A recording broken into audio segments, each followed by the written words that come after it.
Pag-usapan natin ito sa February 23. Nakaschedule yung confirmation of charges hearing. Unang-una, tuloy na ba ito? Or do you see possible efforts to again delay this? Siyempre, we can't really be sure. Pero ako, snowstorm na lang ang makapipigil nito. Wala na akong makita, hinalughog na namin yung rules kung ano pa kaya. Of course, may ilan, pero parang unlikely naman. As of now, all systems go. Ngayon nga lang, merong bagong announcement na yung issue, remember, on fitness to stand trial, Yeah. sinusubukang i-appeal.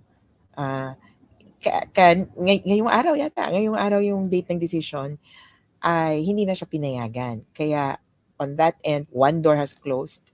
We're just waiting for a few other doors, kumbaga. But as it is, force majeure or acts of God na lang ang makapipigil ng February 23. Okay, linawin ko lang, medyo nawala ka kanina, no? So yung decision dito sa fitness to stand trial, ano yung linawin natin? Ano yung decision dito? So, bago yung ka sa huling kasi hirit nila. yung hirit nila dito kasi i-appel mo ito. May particular rule o kumbaga may sistema, leave of court. Kumbaga, hindi automatically appealable. Okay? So, this is a matter of, ano ba to? Parang pasintabi sa court na mag-a-appeal ako pero motion for leave of court. Yung request for leave to appeal the decision, dininay na. Meaning, hindi pa nga makakatungtong ng buong appeal. Nagpapaalam ka pa lang na mag-a-appeal ako Okay. Sabi, walang basis, kumaga walang bago, kaya mukhang udlot itong issue na to. At most likely, maisasara na natin itong usapin ng fitness to stand trial. In any case, palagay ko naman yung court nakapagbigay na ng sufficient grounds, sufficient consideration doon sa kung sakasakali medical condition niya. Parang ganun kasi yung punto. Kaya hindi siya makakasipot or kung kaya hindi dapat matuloy yung hearing. Kumbaga kung ikaw yung court, medyo konti na lang yung oras ng pagsipot mo hindi masyadong matagal na nakaupo. Wala ka na dapat masabi. May consideration na gano'n. Visually, pwede bang ganitong characterization dun sa sinabi ng korte dun sa hirit, pinakabagong hirit ng defense? Stop. Parang gano'n. Nasa pinto pa lang, stop. Huwag mo na ituloy yan. Parang gano'n. Parang gano'n na, hop, bago ka pa hindi na makahirit. nakapasok ng pintuan. Oo. Okay, so force majeure na lang. I would say, of course, there's a few others, pero syempre, ayoko namang mag-suggest na. Pero, kumbaga, iisipin mo, ano kaya pang pwede?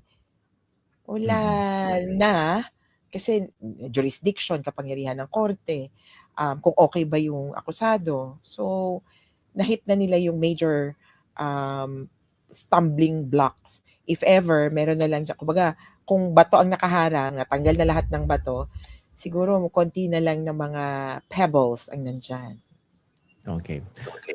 Dito, kindly explain to us, no? Ano ba yung ma-expect dito sa confirmation of charges hearing? Ano yung mangyayari dyan at gaano ka-importante yan as an initial step leading to what many have been waiting for, yung trial?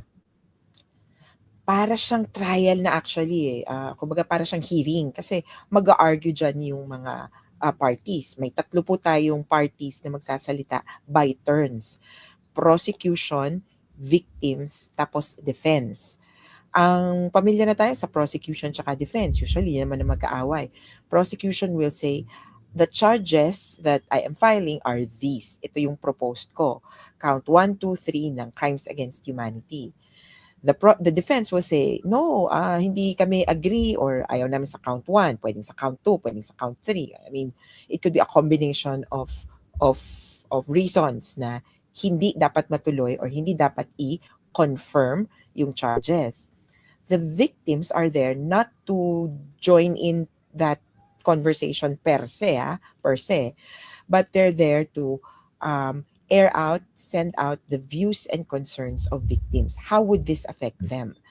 And from our point of view, yan yung lahat na ba ng victims napasok dito sa kasong 'to? Remember na meron pang, nakulong, merong mga inakyatan ng bahay, ni-raid, merong mga, pinaihi sa lalagyan, tapos, violation of their, Bill of Rights. Kasi, Mm. parang pinapaamin na drug addict daw. So, from that point of view, there are many other victims of the war on drugs. Hindi ba dapat ma-consider sila? So, may ganong So premise. papakinggan sila. Papakinggan, kaya lang May essentially may punto nga na dapat madagdagan ng charges. Kaya lang baka oo. maybe it's too late Ito yung or tanong ko maybe dun sa confirmation of charges. So ang maglalatag ng charges yung prosecution. Tapos pwede siyang i-debate, no? Subukan yes. i-controvert ng defense. Pero how would that be settled? Ano yun? May pagbabasihan yung korte na, teka, mukhang mahina naman itong basihan itong charge na ito.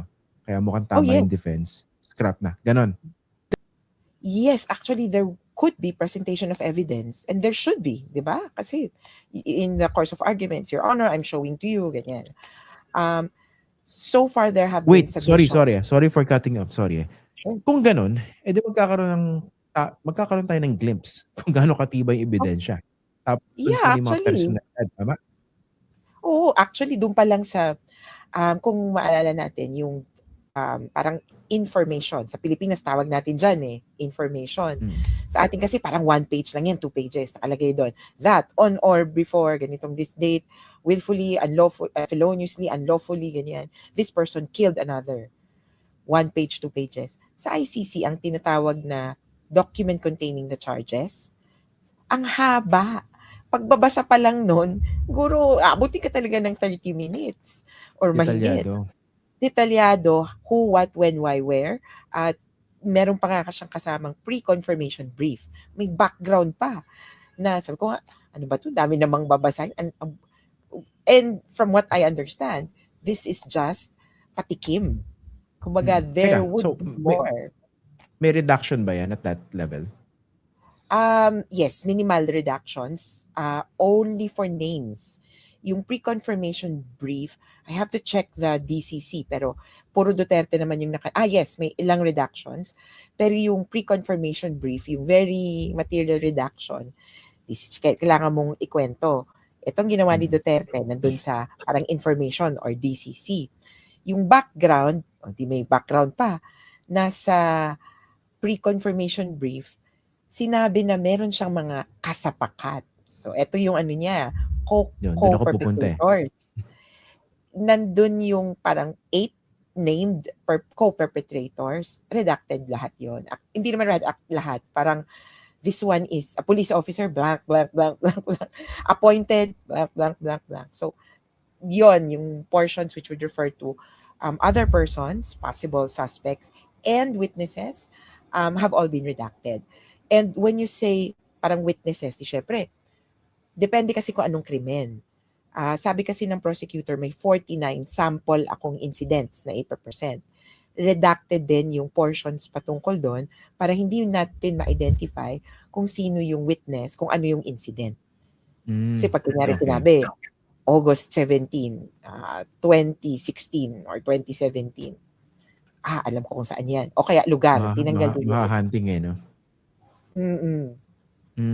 Okay. Okay. So ano pala to, kumbaga hindi siya yung parang ano lang, parang hindi siya ministerial na boring reading of charges, no? So meron pala itong matinding glimpse na makikita tayo at the very least. So basically kung sino rin yung co-conspirators, miski redacted yung pangalan, although meron naman tayong idea, diba, in previous conversations at previous information coming out of the pre-trial chamber, mukhang dito mas magsusolidify. Kumbaga ako iniisip nila, teka, baka makakasuhan si Bato o kaya si Bongo o baka pati Sara Duterte. Kumbaga magiging indicative yung mga lalabas sa information dito. Yes, kasi well, I'm not saying na babanggitin sila, pero Pero indicative lang, kumbaga pwede kang yeah. Kasi nakaturol to kay Duterte pero hindi mo masasabing paano mo siya i-connect dun sa patayan on the ground.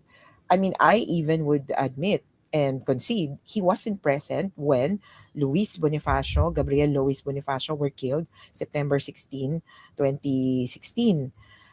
Wala siya doon. Pero kailangan mong i-connect paano nagkaroon siya ng role.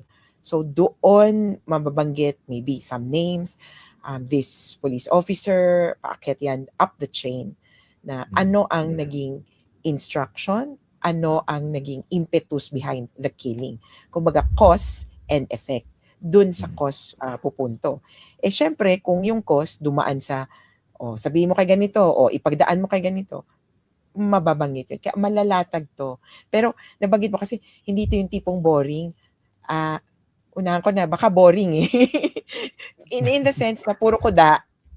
Sa casual Doon ako, observer. Pero kung naghahanap ka talaga ng ng mga indicative details, ay, oo. Kaya po exciting siya.